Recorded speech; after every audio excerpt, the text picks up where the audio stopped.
Hello అండి. Welcome back to my channel. ఈరోజు video వచ్చేసి ట్యాప్ లీకేజ్ అండి. ప్రతి ఇంట్లో ఉండే ప్రాబ్లమే ఇది. ఈ ట్యాప్ లీకేజ్ ఎందుకు ఇలా లీకేజ్ అవుతుంది అంటే దీని లోపల ఉండే స్పిండిల్ అది రస్ట్ పట్టడం వల్ల, లేకపోతే లూజ్ ఉండడం వల్ల, లేకపోతే దాని లోపల ఏదన్నా స్ట్రక్ అవ్వడం వల్ల వాటర్ లీక్ అవుతాయి. మా ట్యాప్ పాతదండి. దీని లోపల స్పిండిల్ ఎప్పుడు మేము చేంజ్ చేయలేదు. సో మేము అందుకే కొత్తది కొనుక్కొచ్చి చేంజ్ చేస్తున్నాము. సో ఇలా జరిగితే ట్యాప్ అంతా చేంజ్ చేయాల్సిన అవసరం లేదు. ఓన్లీ స్పిండిల్ ఒకటి చేంజ్ చేస్తే సరిపోతుంది. స్పిండిల్ అంటే ఇలా ఉంటుందండి. ఇది కొత్తది. సో ఇది మనకి 80 రూపీస్ వస్తుంది. ట్యాప్ క్యాప్ ఓపెన్ చేయనీకి ఎల్ఎంకి వాడతామండి. ఇది మనకి కంపల్సరీ. అంటే కొందరి ట్యాప్ డిజైన్ని బట్టి ఇది యూజ్ అవుతుంది, కొందరికి యూజ్ అవ్వదు. ఇప్పుడు ఎలా ఫిట్టింగ్ చేసుకోవాలో చూద్దాము. మీకు అక్కడ ఒక క్యాప్ కనబడుతుంది కదా, మీరు ట్యాప్ని ఓపెన్ చేస్తే అక్కడ మీకు ఒక చిన్నది నట్ లాగా కనబడుతుంది కదా, దాన్ని ఓపెన్ చేయాలి.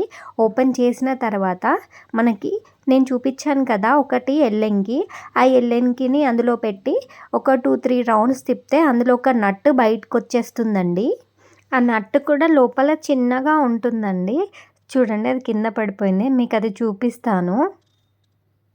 తర్వాత మనం ఆ క్యాప్ని ఓపెన్ చేసుకోవాలి. మాది చాలా రస్ట్ పట్టడం వల్ల ఓపెన్ అవ్వట్లేదు. అదే కొత్తదైతే నార్మల్గా ఇలా అనుడితోటే ఓపెన్ అయిపోతుంది. చూడండి, లోపల మొత్తము వైట్గా అయిపోయింది. ఇప్పుడు మనం స్పిండిల్ని ఓపెన్ చేసుకోవాలి. స్క్రూస్ ప్యానెల్తో ఓపెన్ చేసుకోవాలండి. వేరే ప్యానర్స్ ఉంటాయండి, వాటితో ఓపెన్ అవ్వట్లేదు. ఈ స్క్రూ ప్యానెల్తో ఓపెన్ అవుతుంది.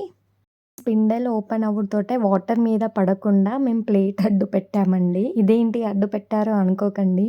స్పిండిల్ ఓపెన్ అవ్వడంతోటే వాటర్ అంతా బయటకు వస్తాయి కదా, దాని లోపల ఏమన్నా చెత్త స్టక్ అయి ఉన్నా బయటకు వచ్చేస్తుందండి మొత్తము. ఇప్పుడు కొత్త స్పిండిల్ని పెట్టేసుకొని స్క్రూ ప్యానెల్తో మొత్తము టైట్ చేసుకుందాము. ఇక్కడే ఉంటుందండి, వాటర్ లీక్ ఉంటే కొంచెం లూజ్ చేయడము, టైట్ చేయడము ఉంటుంది. స్పిండిల్ని మొత్తం టైట్ చేశాక వాటర్ లీక్ అవుతుందా లేదా చూసుకోవాలి. మీకు నేను పాత స్పిండిల్ చూపించలే కదా అండి, చూడండి ఇది మొత్తం రస్ట్ పట్టిపోయింది, లోపల అంతా స్ట్రక్ అయిపోయింది. అందుకోసమే మనకు వాటర్ ఊరికే లీక్ అయింది. స్పిండిల్ టైట్ చేసుకున్న తర్వాత ట్యాప్ క్యాప్ పెట్టేసుకోవాలి. ఎల్ఎన్కి ప్యానెల్తో టైట్ చేసుకొని దాని లోపల పైన స్క్రూ పెట్టేసుకోవాలి. ఇప్పుడు చూడండి, మీకు వాటర్ అస్సలే లీక్ అవ్వదు. స్పిండిల్ని ఎలా చేంజ్ చేసుకోవాలో ఈ వీడియోలో చూశారు కదా అండి. ఈ వీడియో మీకు యూస్ఫుల్ అవుతుందనే అనుకుంటున్నాను. ఈ వీడియో కానీ మీకు నచ్చినట్లయితే లైక్ చేయండి, షేర్ చేయండి, కామెంట్ చేయండి అండ్ సబ్స్క్రైబ్ చేయండి. మరిన్ని వీడియోల కోసం మళ్ళీ మీ ముందుకు వస్తాను. Thank you so much.